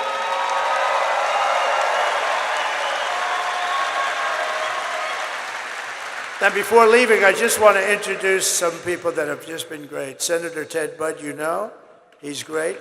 Congressman Dan Bishop, who's running for Attorney General. And he was a great congressman, and he'll be a great Attorney General. Candidates for Congress, Brad Knott and Alan Swain. They're terrific, please. Good luck. I heard you're doing great. Our great RNC chairman. Now, if we don't win, I'm not going to be saying that. I'm going to take it back, okay? But I think we've got it under control, wouldn't you say? The great Michael Whatley of North Carolina. Now we're going to win. And Michael had one message for you. Oh, we don't need your money. We don't need anything. Got plenty of money. We got plenty of everything. All we need is a very simple vote. Just go out and vote. And get your friends to vote, too. Bring them along, you know? And a man who I'm so proud of because he stepped into very big shoes, Michael's shoes, GOP Chair Jason Simmons. We're looking good? Thank you. These guys don't let us down. I mean, I took the man from North Carolina, I moved him to the top. That's a nice statement. When all those other things were falling off a cliff, right? Ballots have been found, but this guy had 603 lawyers, and we had him stymied. You don't think they would have done that here, too? But we have a good legal team now. We're watching them, and they're watching. They don't know what I think they're very upset at what we've done. But Michael has really established some power to all we want. And we don't want any. We just want a fair election. That's all we want, you know. A friend of mine and former acting Attorney General Matt Whitaker. Thank you very much.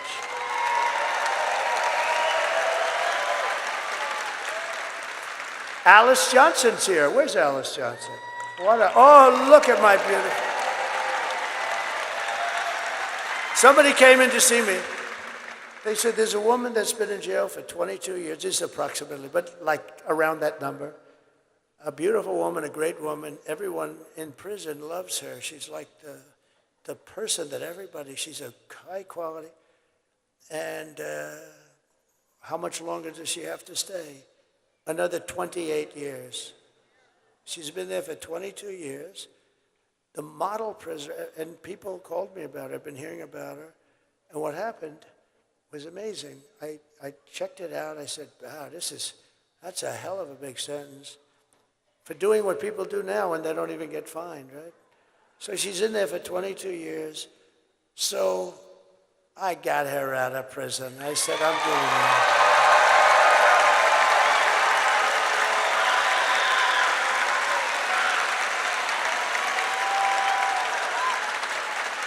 You look beautiful. Wow.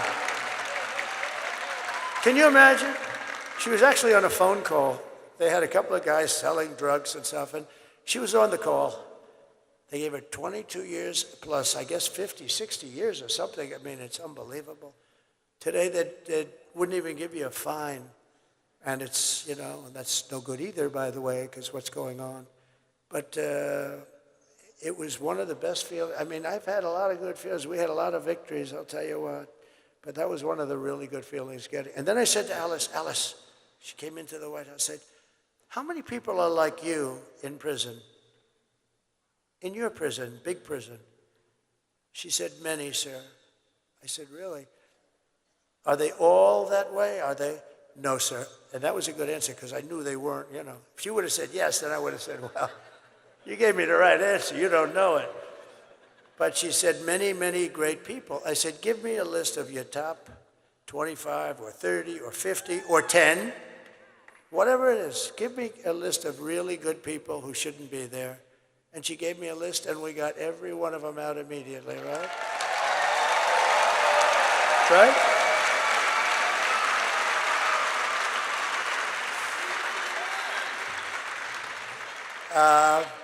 Just a great woman. Thank you very much, John. I didn't know you were going to be here. That's very nice. She still likes me. Well, she's got to like me. What the hell? I mean, could you imagine if she were like some of these guys? Sometimes I'll endorse somebody and they won't be that. Can you imagine when, this would be a story. I got her out of 28 years and then she comes out against me. I say, But stuff like that happens in politics, I got to tell you. But not with that one, it doesn't. We love you. Thank you very much. Thank you. So I didn't even put it here, but you know, we have so much stuff, and I don't want to bore you. But I was asked by a group of people, mostly African-American people, came to my office. They said, we've been trying for 30 years to get criminal justice reform. Obama couldn't do it. Nobody could do it. Nobody could do it. And they came to my office and they said, we have a problem. We're 5 votes short, and we need 5 conservative senators that are hard line. And actually, we had conservative senators that loved it, Ted, right? We had some conservative senators that were actually supporting it. But I called up some of the senators, and one of them in particular was great. He said, you got it. He was leading it. He said, sir, you got it. I said, I got what? I haven't even asked you a question yet. You're calling about criminal justice reform. And I'm the one that's leading against it, right? But you got it. Because if it wasn't for you, I wouldn't even be a senator. And if you feel that way, I'm giving it to you. That's the way it was. I got 5 guys in 10 minutes.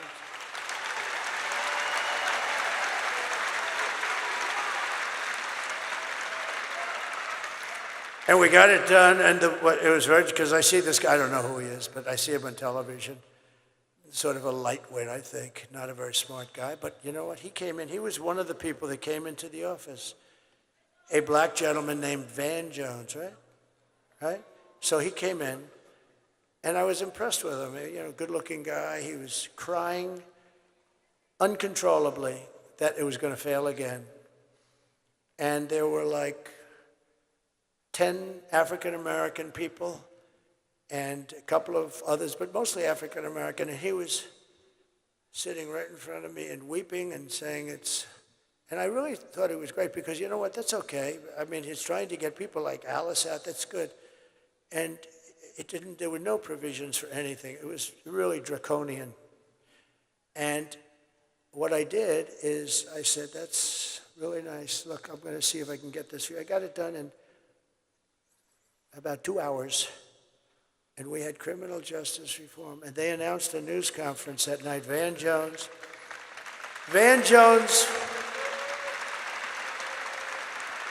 who I don't know.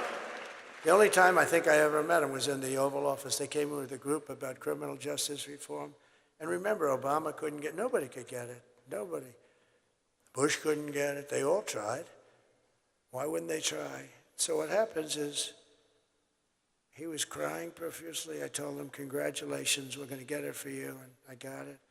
And then they announced a news conference that night in some place in Washington, D.C., and he was heading up the news conference. I said, First Lady, come on over here. I'm going to show you something really nice. This is really a beautiful thing. I'm very happy I was able to do this. I got them the vote that they could have never gotten, 5 conservative senators. You wouldn't have gotten these guys. You got to know what we're dealing with here. They were seriously hard right, and that's good. That's fine. You got hard left, you got hard right. And I said, First Lady, people love, she's got the #1 best-selling book in the country. Can you believe it? Can you believe it? I wouldn't have even said that except I read it, and it's really good. If, you know, can you imagine if I didn't read it and I didn't like it? No, she's great. She loves you. She says hello. But she got the #1, that's a big achievement in life. On the New York Times list, do you know how that book has to sell 20 times more than it should in order for her to be the #1 bestseller? So we're proud of her. She's great. And she was a great First Lady. People love her. People love her. And I said, First Lady, see, this is a little bit of a weave. You see those stories? First Lady book, boom. But you got to always bring it back. When it comes to a time when it doesn't meet at the bottom, then it's time to say, let's not do this shit anymore. We won't do this anymore. But, so what happened is Van Jones was crying, and now I tell him, it's okay, he was the happiest guy. It was beautiful. Got a nice way about him, nice look, you know, real nice look, smart. And I heard they were going to have a big news conference to announce it later on that evening. And they had it. And I said, First Lady, come on. This is one I want you to watch. Because I wouldn't say she's in love with politics. You know, I wouldn't say it's her first thing on the book. She's not in love with politics. She said, it's a very unfair situation. But I said, welcome to politics, right? But she's been so popular. She's raised so much money for people with Be Best. So I said, listen, you got to watch this. So we sat down and we were watching the news conference opened, and Van Jones was introducing everybody that I never heard of any of them. I want to thank this one. I want to thank that one. I want to thank Al Sharpton. The guy had nothing to do with it. Nothing. He had nothing. It was just a con job. I've known Al for a long time. It's just a con job. So I want to thank Al Sharpton. He wants to thank all these people. I never met any of them. Some were names. He was thanking Democrat senators that opposed it.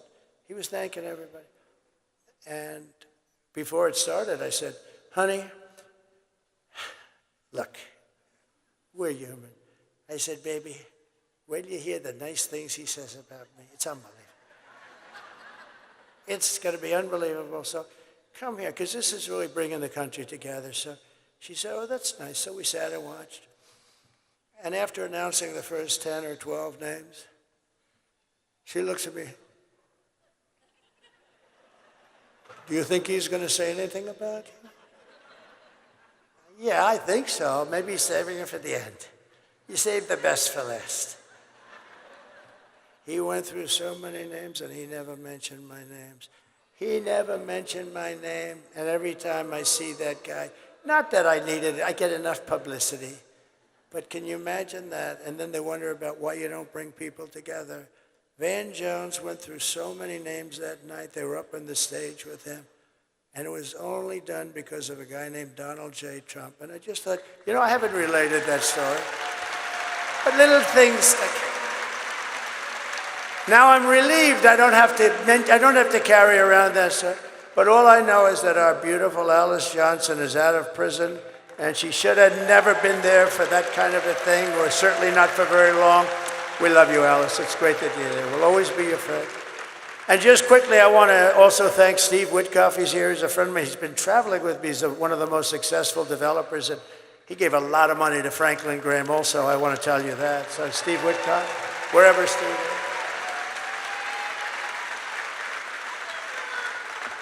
Thank you, Steve. And Howard Lutnick is, along with an unbelievable woman, Linda McMahon, heading up transition. And they're going to do a great job. He's got a great story. He's been a very successful person, but he had to rebuild his firm because of the attack on the World Trade Center. He lost his entire firm and then rebuilt it bigger, better, stronger, and he gave a big portion of the proceeds to the people that were killed. He lost the top 3 floors of the building. He was on his firm. Cantor Fitzgerald was on the top 3 floors of the World Trade Center. They were all gone, including his brother. And he rebuilt that firm, and it's now bigger, and he gave a big chunk. He didn't have to do that, and he's just a very highly respected man on Wall Street, and he's involved in the transition at a high level. And I also would like to pay homage and Ed, because they're great people. They're great people. It's, we all like to brag about our kids, and sometimes maybe we shouldn't. And some people, but you have your kids, you love your kids, but these are great children, they're not children anymore, but to me, they'll always be children, right? They're your children. If they're 25 or 35 or 40, Don is not a child. Eric is not a child. Tiffany is now going to have a beautiful baby.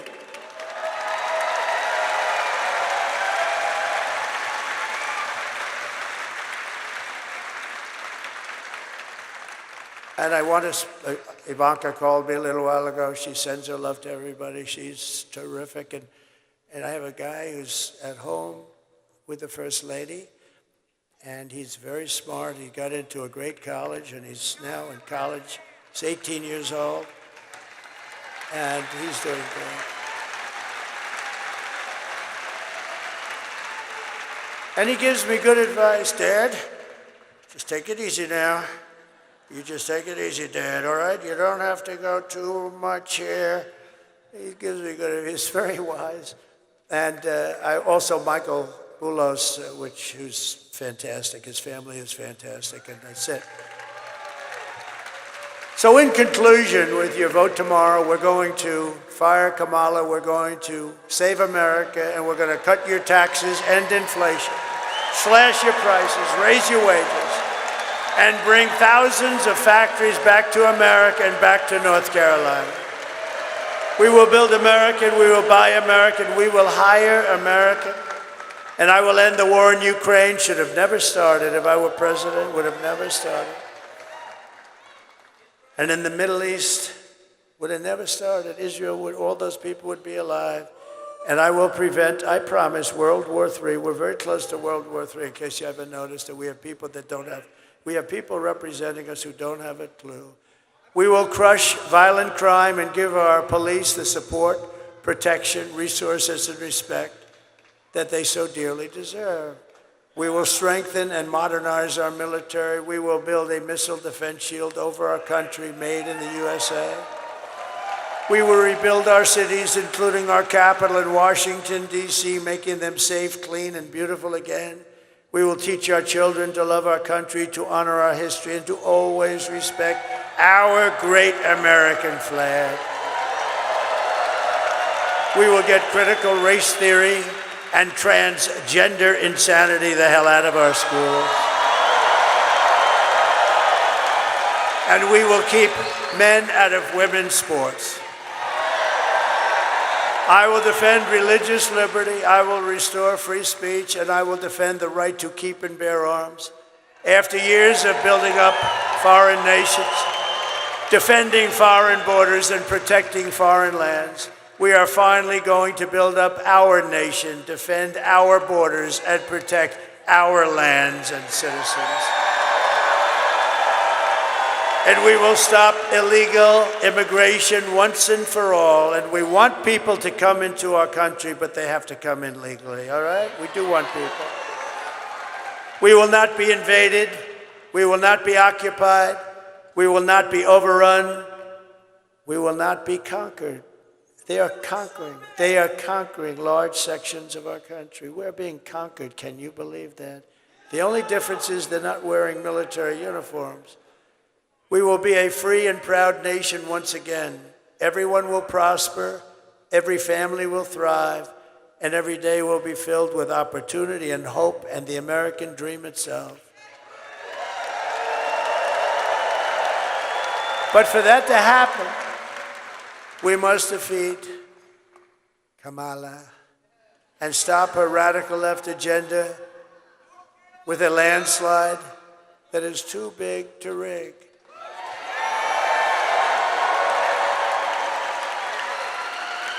Kamala destroyed perhaps the greatest city in our nation, San Francisco. It's an embarrassment what's happened to San Francisco. We're not going to let her destroy our country.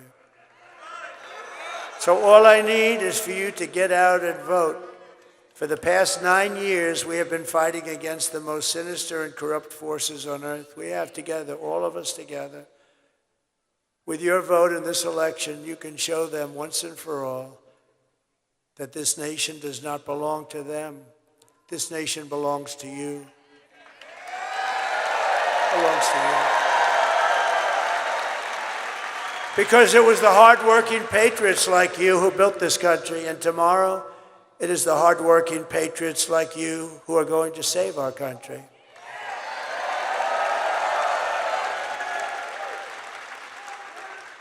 Think of this, I won't be doing this anymore with North Carolina, and I won't be doing this anymore with, after today, I'm just thinking as I'm going through this, that this will be our final moment, but the more exciting moment is going to begin. See, these moments of hundreds and hundreds of the most incredible rallies that any country, no country's ever seen anything like it. But these moments that we've had together, these really were just to create what we hopefully will create tomorrow, which is we're going to make America great again. We had to get there today. So we'll have many meetings, but we won't have rally meetings. We're going to have, maybe we'll rally in that, we'll rally in our success. We'll have, because we're going to make our country, we're going to make our country so successful. And we did it. We had the greatest economy, best, you see the numbers, you see the charts. We did such a good job, but we'll do a much better job now because I know the people. Now I know the good ones, the bad ones. I know the weak ones, the strong ones. I know the stupid ones. I know the smart ones. I know them all.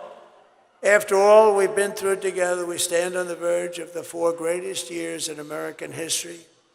With your help, we will restore America's promise and we will take back the nation that we all love so much. We are one people, one family, and one glorious nation under God. We will never give in, we will never give up, we will never back down, and we will never, ever surrender. Together, we will fight, fight, fight, and win, win, win.